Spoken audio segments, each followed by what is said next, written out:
For the past few episodes, it's been all about the general classification and the breakaways.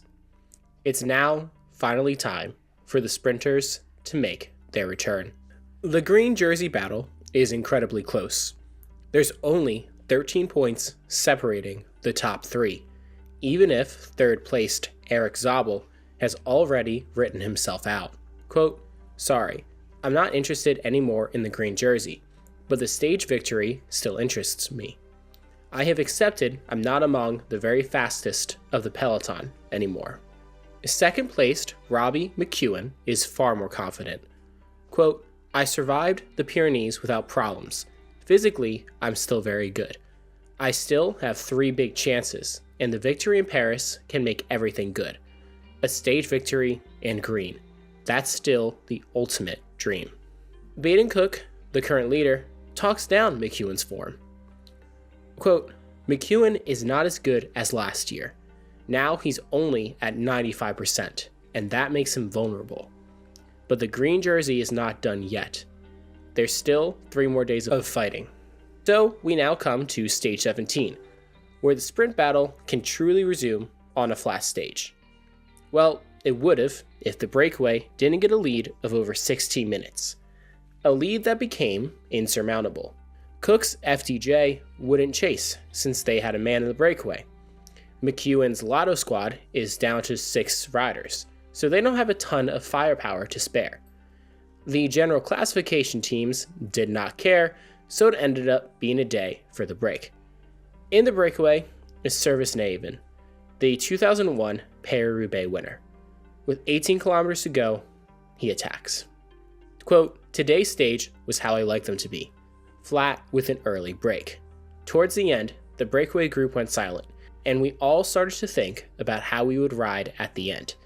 Needless to say, I didn't want to sprint for it, and I didn't want to risk that someone else attacked before me either, and therefore I jumped with 18 kilometers to go.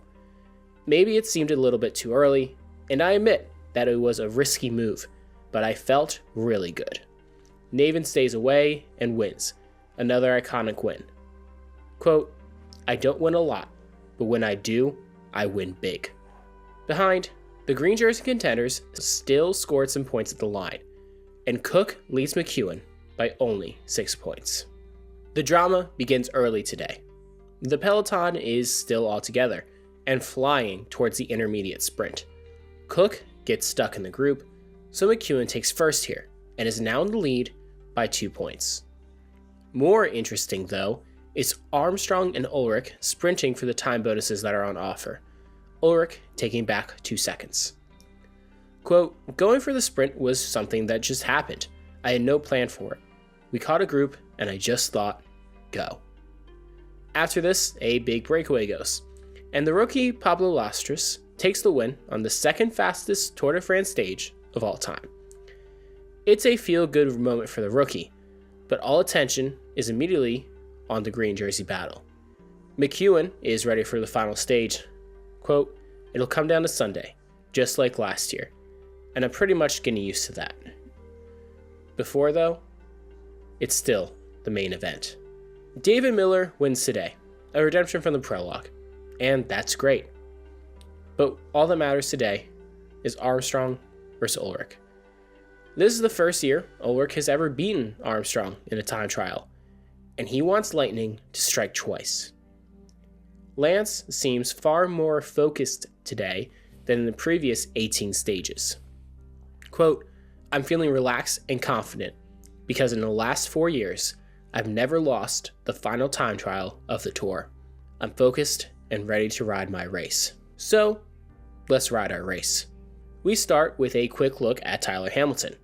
He's 6th overall, and hoping to leap up the standings past Zubeldia and Mayo into 4th. And he does. A great performance, and an old school one, doing it without knowledge of the timing. Quote, "I didn't get the splits today. I just gave it all I had." Now, the main event. Ulrich versus Armstrong. The style difference here is still so apparent between the two. At the first time check, Ulrich is ahead, if only by 6 seconds. There's a long way to go, but he needs to keep rolling and open this gap further. Time check 2. Ulrich is the fastest, not just today, but ever. He's on track for the fastest time trial in Tour history at 55.21 kilometers an hour. Then Lance comes through, and the gap is only 2 seconds. The Tour has been won. Even without Ulrich's crash later, he was resigned to second place. Quote, "At that point, I was going for the stage win, not the Tour de France win."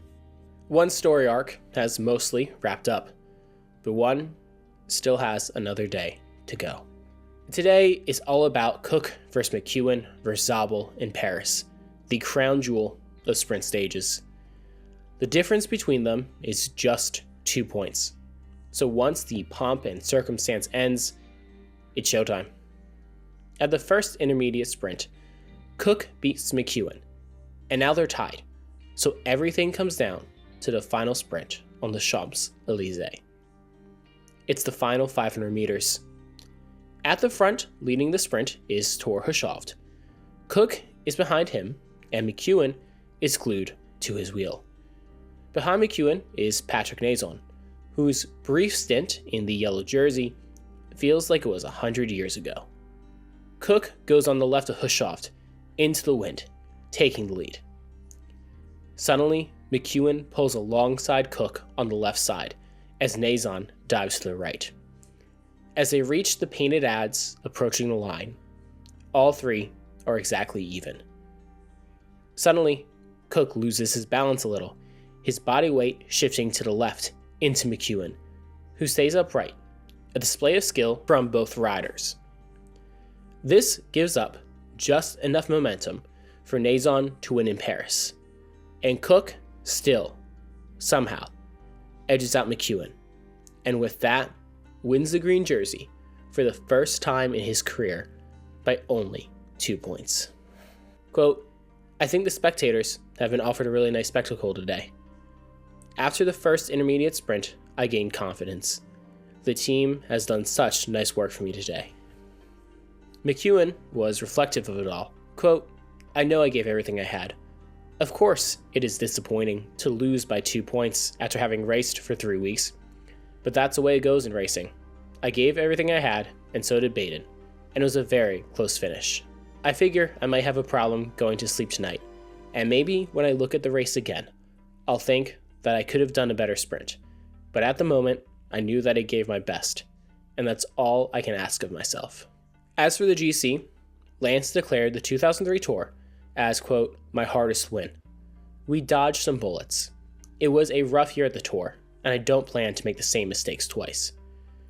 But my win feels more satisfying, more than the others, because of that." For Ulrich, quote, "The thrill of my second place in the general classification again outweighs everything. 2 months ago, I didn't think this would be possible. For that reason, I'm completely satisfied. I rode one of my best races ever." So, all sorted. Except the fact that if you look at the record books, there is no winner. Armstrong, of course, had all 7 of his Tour wins stripped once he admitted to doping. So then it would go to Ulrich, except he was also doping. So was Vinokurov in 3rd, and Hamilton, the hero of the Tour, also fueled by EPO and blood doping. In fact, Heimar Zubeldia, who finished in 5th, is the only rider in the top 10 without a doping allegation, conviction, or confession. By those standards, the top 3 would have been Zubeldia, Carlos Sastre, and Peter Luttenberger. 44% of the Tour riders have violated doping rules. And it wasn't just in the GC. Erik Zabel also admitted to doping in his career. So essentially, everything we've talked about for 5 episodes is tainted. The question is, what does that change for the viewer? If everyone was doing it, does that affect the entertainment? Does knowing what Ulrich and Lance and so many others were doing to win matter if the passion and emotion was there? That's not something anyone can answer for you.